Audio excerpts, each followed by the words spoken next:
a California surfboard or some shit like that. They said it was where you take your friend, they lay, and then someone stands on it, like a fucking surfboard. That was amazing. There was like a crowd of just surfboards. It was awesome. It's like, take me out here, you better go do something. They gotta get out there. Don't their pads get frozen? Yeah, they do. They So do. maybe you put little boots on? They make boots. It takes about 20 minutes I to take put the each paw one up on. and scrape it. Oh yeah. They got a little snow stuck in there sometimes. I'll tell y'all something. There's a product called Musher's Secret. It's a secret, but it's a wax that you put on your dog paws, and that protects them in snowy weather. I've never seen an ad for that. Musher's Secret. It's well known among the dog owning community. You know, well, it's really not, but once your dog rips its pad at the dog park because it's cold, then you find out what Musher's Secret is.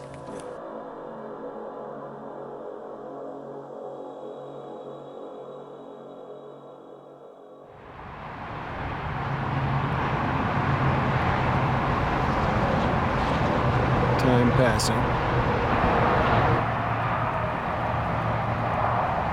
Last minutes of autumn 2018.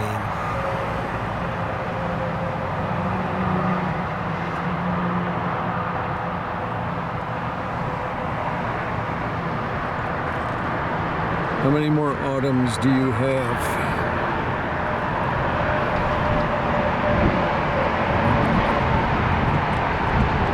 How many do I have? How many do we have?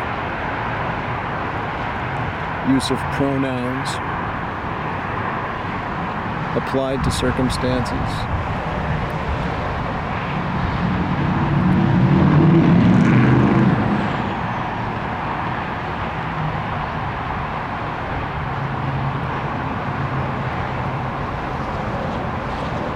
Time passing.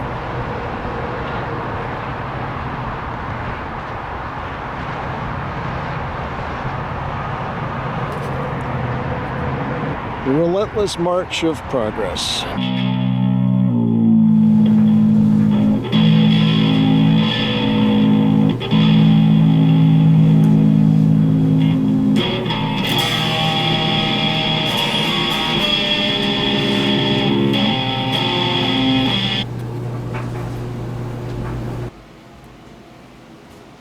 A vampire will wake up with a painting in his heart. And I think that's good. I think that's a fun This is it. See, you can see the pink on the bottom. Yeah, that's it. This one right here is the one. Yeah, that's a heavy bastard. Worked on it again. Does look like it got work And done. it's like, We should have got that. Well, next time Dave's in town, we'll have to get that out. Do it again. we just can't all work on it together because it just becomes a big puddle. Oh man, ever! We were looking at each other, we had it halfway decent, man. Yeah, oh yeah. Dave, didn't he just picked up like a whole gallon and threw it in a full fucking painting? It just went to a big puddle. It was kind of cool. We're both.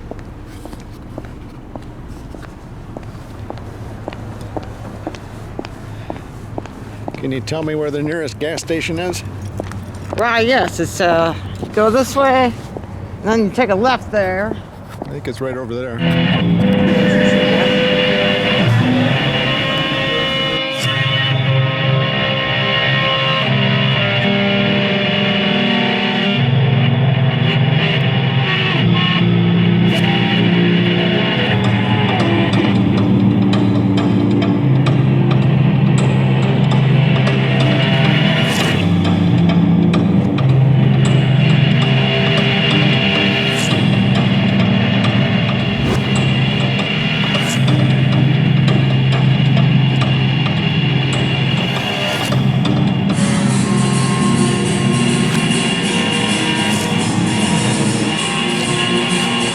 Wow, there's a camera in my face. I'm sorry, I'm a filmmaker, by the way. So it's like, do you remember Sarajevo?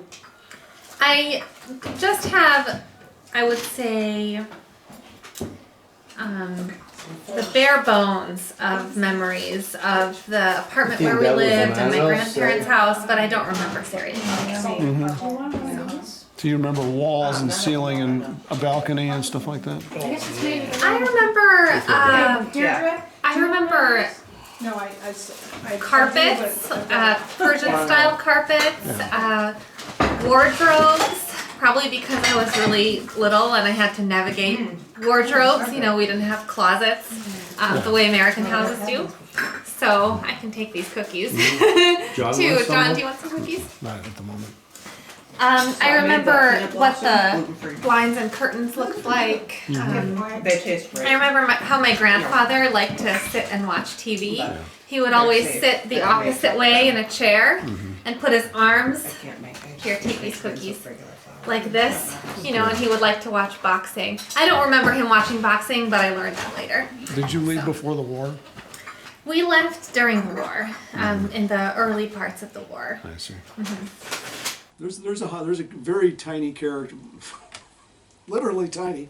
There's a minor character in the Fellowship of the Ring, the first volume. His name is Daddy Two-Foot. He's a hobbit, and he has like one line, and Sam Gamgee's father is holding forth on Bilbo. Daddy Two-Foot is one of the skeptics about Bilbo's treasure and the source of his wealth and all that's dealt with in the Hobbit, but Sam Gamgee's father. Daddy Two-Foot? Well, Sam Gamgee's father, who was the gaffer. It's Big Daddy Two-Foot. He witnessed Bilbo coming back from his big journey in the Hobbit. Anyway, the point is, Daddy Two-Foot. I was just thinking, okay, why do they call him Daddy Two-Foot? And I'm thinking, let's assume he has 2 feet. That's not why they call him that. Maybe they call him that because he's only 2 feet tall. All right. Oh, there you go.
Have a party out there. Yeah. Oh, shit. I don't like volume and volume. You can just hear the art walking here. Okay, I could fill up a whole fucking wall in there. And it was like, I'll never forget it, man. And then he slept right in that shelf. So you're saying Melissa Baker did the one on the left, Right.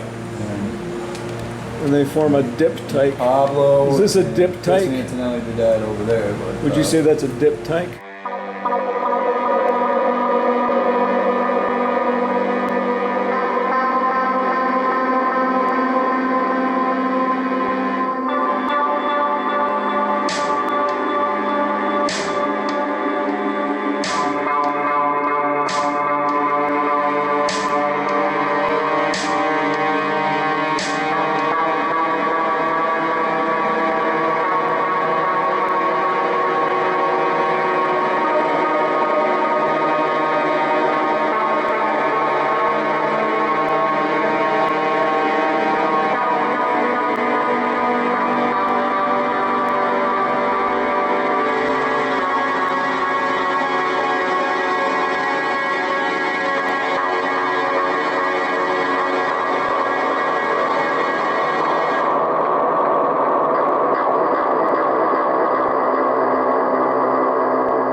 What's the underlying problem?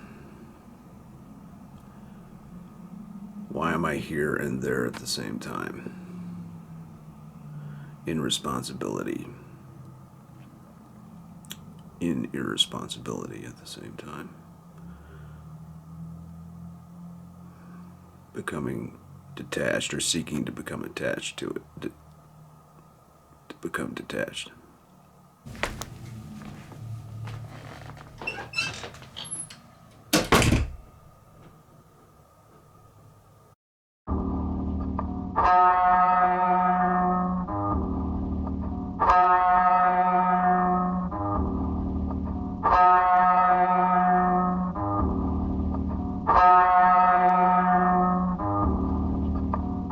The nature of frustration, not being able to get that window on your soul open, to be stuck, to forget to look at the zenith, which is easy to look at when you're lying down. That family reunion, not my family, my girlfriend's, 2000. After the meal, going out, lying in the backyard, out in the country somewhere, Washera County. I, 36 years old, looking at swiftly moving, high, fluffy white clouds, wind in the trees. I did that for at least a half hour. My girlfriend came out, found me, sat next to me for a bit.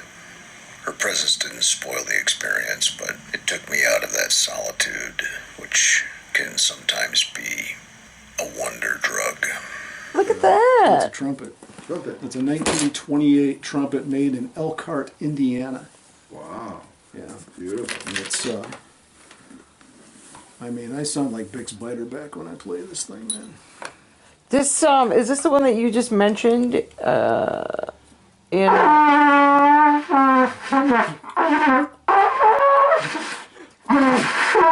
Yeah, Wow. See what I'm saying? this is those musical styles. Plastic ones you used Can to I get have- when you were a kid. Yeah. Are you reminded of Maynard Ferguson, perhaps?